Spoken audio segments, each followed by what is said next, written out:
What's that on your shirt? Ha! Made you look. Welcome to the first ever applause. First ever AlbumBen reviews. I am Ben.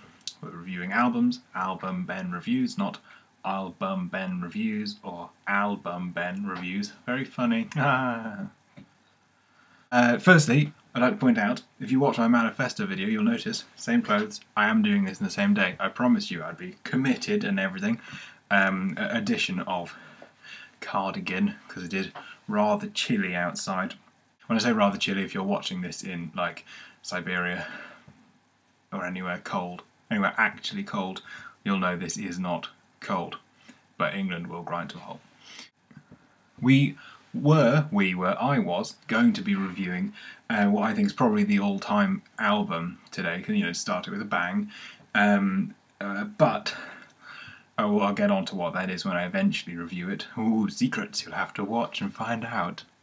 I said that camp, didn't I? Oh well. I was wandering around today. Yes, I go outside. I know this might be a foreign concept to some people on the internet. I went into the outside world and I was in a shop called HMV. Now you'll know HMV from The News, a very popular programme called The News. HMV are having some troubles at the moment, but if you want to capitalise on those troubles, then you can go and get 25% off some albums, as I have done here, because I found this, which is 5 ELO albums, and it cost me £15 with 25% off, and that's amazeballs. I decided I'm going to review one of these because the very first ELO album I ever came across, ELO my favourite band of all time by the way, the very first ELO album I ever came across was music.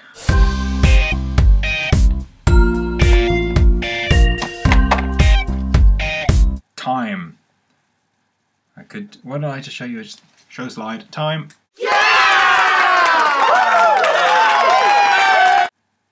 Done? Okay, brilliant. Time is not only the album art, I just can't, yeah, I mean, it's so darly and it's so beautiful and so wonderful. Time is my favourite ELO album, I think. No, Time was the first ELO album I ever came to, and it's just simply, utterly, beautifully wonderful. Time is a concept album. I could explain the concept to you, but it's far easier just to do this.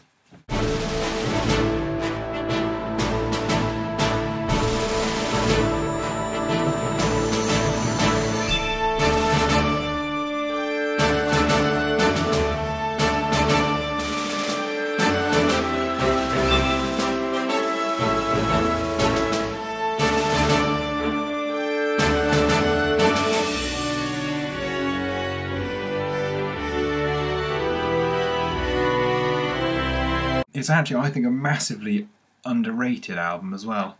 AllMusic gave it 2 stars. Rolling Stone gave it 3 stars. And it deserves a hell of a lot more than that.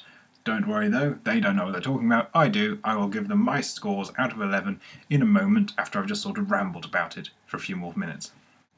It's sort of progressive rock with lots of synthesizers thrown in, and it's pop, and it's wonderful. There are a few songs really to listen out for. Take It to the Moon, Twilight, Here Is the News. They're all good. They're all good. Listen to it. Go and listen to it now. Go and listen to it now, and then I'll review it. Okay, go. Have you gone? Oh God, I just told my people to go away. My people? I meant subscribers, sorry. I'm back. I'm here. Don't worry. I'm alive, and I'm thinking. My brain's not working. Right, on with the real part of the review. So, songwriting. A really good album should, you know, you shouldn't have to skip any tracks. For me, there is one track that just falls a bit flat in the album, and that's Another Heart Breaks. It's just, I don't know, it just sort of, I understand its point, and obviously back in the old days of vinyl, it was the last track on it, side 1, and it was there to sort of bring it to an end, and I get that, but it just falls flat when you're listening to it for me when you listen to it in straight. So, out of 11, 8, 8, onto production.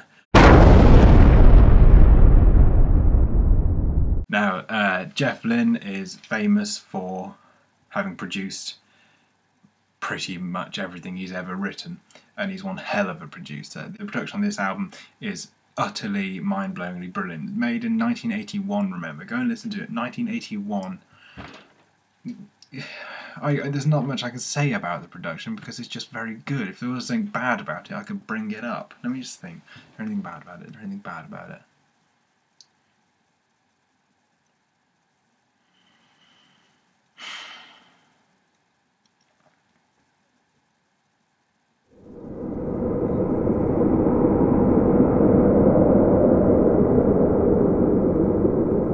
No, absolutely nothing bad about the production in this album. I'm not going to give it an 11 because, you know, for something to go up to 11, that's pretty...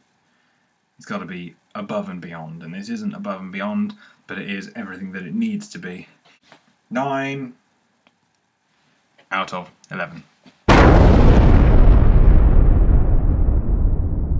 Continuity! Continuity is the one I feel like I need to explain. Continuity in an album for me is whether it's either about it flowing as song to songs, it feels like it was all recorded as one big piece as opposed to just individual songs that have all been slapped together.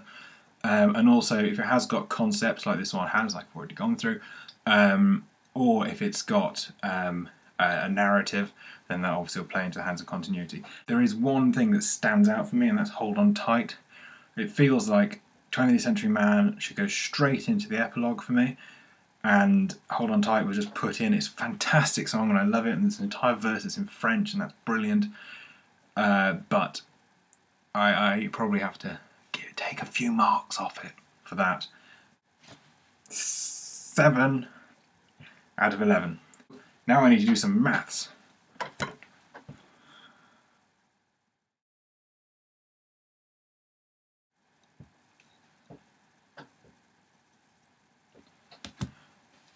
Well, after lots of painful mathematics, I have worked out that the mean average of 7, 8 and 9 is 8. 8 out of 11.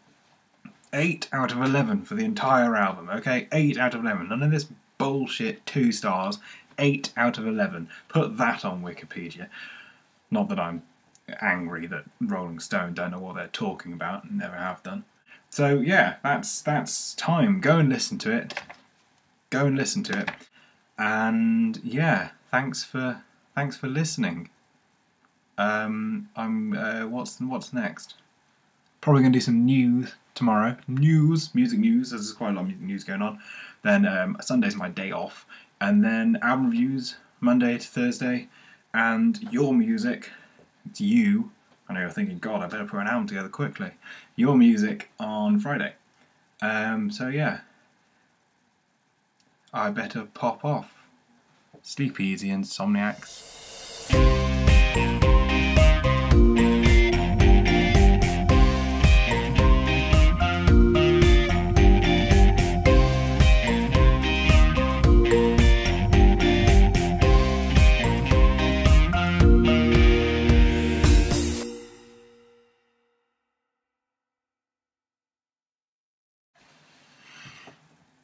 Nine minutes.